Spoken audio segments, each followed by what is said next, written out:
Hi, வணக்கம். எல்லாரும் எப்படி இருக்கீங்க? இது ஹேமாஸ் கோலம் வித் ஸ்டோரி. எல்லாரும் எப்பொழுதும் சந்தோஷமா இருக்கணும்னு வேண்டிக்கிறேன். இன்னைக்கு நம்ம ஒரு அழகான கோலத்தை பார்த்துக்கிட்டே நல்ல ஸ்டோரியை கேட்கலாம். வாங்க வீடியோக்குள்ள போகலாம். ஏழை விவசாயியும் பானையும். ஒரு கிராமத்தில் ஏழை விவசாயி ஒருவன் வாழ்ந்து வந்தான். அவன் தன் வீட்டு தேவைக்காக தினமும் ஆற்றிலிருந்து தண்ணீர் எடுத்து வருவதை வழக்கமாக கொண்டிருந்தான். தண்ணீர் எடுத்து வர அவன் 2 பானைகளை வைத்திருந்தான்.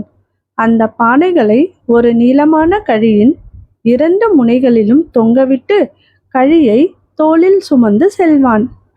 2 பானைகளில் ஒன்றில் சிறிய ஓட்டை இருந்தது. அதனால் ஒவ்வொரு நாளும் வீட்டிற்கு வரும்பொழுது குறையுள்ள பானையில் பாதியளவு நீரே இருக்கும். குறையில்லாத பானைக்கு தன் திறன் பற்றி பெருமை.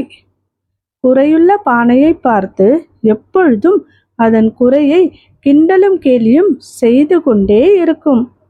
இப்படியே 2 வருடங்கள் கழிந்துவிட்டன. கேலி பொறுக்க முடியாத அந்த பானை எஜமானை பார்த்து பின்வருமாறு கேட்டது. ஐயா, என் குறையை நினைத்து நான் மிகவும் கேவலமாக உணர்கிறேன். உங்களுக்கு தினமும் என் குறையால் வரும் வழியெல்லாம் தண்ணீர் சிந்தி உங்களுக்கு வேலைபளு மிகவும் அதிகரிக்கிறது. என் குறையை நீங்கள் தயவு கூர்ந்து சரி செய்யுங்களேன். அதற்கு விவசாயி, பானையே, நீ ஒன்று கவனித்தாயா? நாம் வரும் பாதையில் உன் பக்கம் இருக்கும் அழகான பூச்செடிகள் வரிசையை கவனித்தாயா? உன்னிடமிருந்து தண்ணீர் சிந்துவது எனக்கு முன்னரே தெரியும். அதனால்தான் வழிநெடுக பூச்செடி விதைகளை விதைத்து வைத்தேன். அவை நீ தினமும் சிந்திய தண்ணீரில் இன்று பெரிதாக வளர்ந்து எனக்கு தினமும் அழகான பூக்களை அளிக்கின்றன. அவற்றை வைத்து நான் வீட்டை அலங்கரிக்கின்றேன். மீதமுள்ள பூக்களை விற்று பணம் சம்பாதிக்கின்றேன். இதை கேட்ட பானை கேவலமாக உணர்வதை நிறுத்திவிட்டது. அடுத்தவர் பேச்சை பற்றி கவலைப்படாமல் தன் வேலையை கருத்துடன் செய்ய தொடங்கியது. அடுத்தவர் பேச்சை பற்றி கவலைப்பட்டால் நாம் எந்த வேலையையும் செய்ய முடியாது. ஒரு ஊரில் ஒரு வயதான விவசாயி வாழ்ந்து வந்தார். அவருக்கு 3 மகன்கள் இருந்தனர். அந்த மகன்கள் எப்பொழுதுமே சோம்பேறியாக இருந்தார்கள். வயலில் வேலை செய்ய அவர்களுக்கு பிடிக்கவே இல்லை. விவசாயிக்கு வயது அதிகமாகிக் கொண்டே போனது. தன் மரணத்திற்கு பிறகு தன் மகன்களின் கதி என்ன ஆகுமோ என்று அவர் கவலைப்பட்டார். அவர்களுக்கு உழைப்பின் மதிப்பை கற்றுக் கொடுக்க ஒரு திட்டம் போட்டார். ஒரு நாள் அவர் தனது மகன்களை அழைத்துச் சென்றார். என்னுடைய அன்பான மகன்களே, நம்முடைய வயலில் எப்பொழுதோ புதைக்கப்பட்ட ஒரு பெரிய புதையல் இருக்கிறது. நான் எங்கு புதைத்தேன் என்று இப்பொழுது எனக்கு சரியாக நினைவில்லை.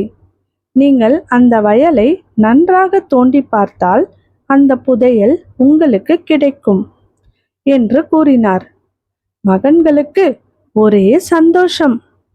புதையல் கிடைக்கும் என்ற ஆசையில் மறுநாளே கோடாரி மற்றும் மண்வெட்டியுடன் வயலுக்கு சென்றனர். வயல் முழுக்க ஆழமாக தோண்டினர். ஒரு சிறு கல் கூட விடாமல் மொத்த நிலத்தையும் கிளறி பார்த்தனர். ஆனால் அங்கே எந்த புதையலும் கிடைக்கவில்லை.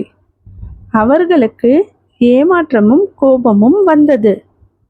அப்பொழுது அந்த வழியே வந்த ஒரு அனுபவம் மிக்க முதியவர் அவர்களிடம், புதையல் கிடைக்கவில்லை என்றாலும் கவலைப்படாதீர்கள்.